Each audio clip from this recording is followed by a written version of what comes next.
so I'm going to show you how to embed a Twitter feed into a LibGuide.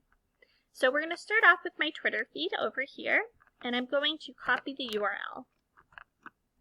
There we go, it's copied.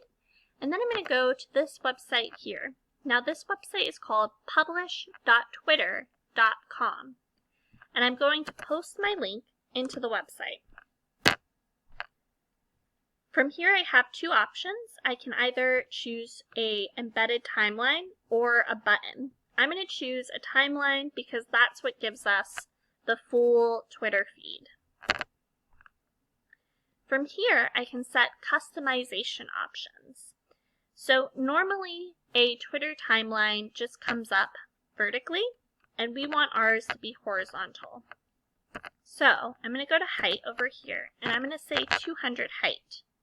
And then I'm going to say about a 500 width and see what comes up. So I'm going to update that, and then I'm going to copy this code. Then we're going to go to my LibGuide. Forgive all of my millions of tabs. Where is it? Here it is.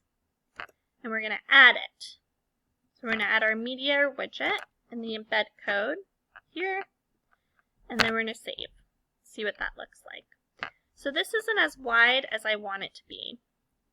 And it's not really as tall as I'd like it to be either. So what I can do is I'm going to edit this. Edit. And I can go over here and you see that data I put in before.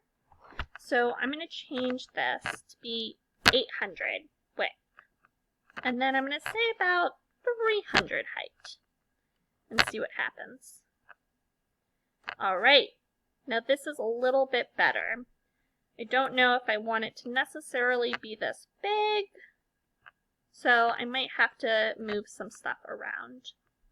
But this is essentially how you end up embedding a Twitter timeline into a LibGuide. Alright, thanks.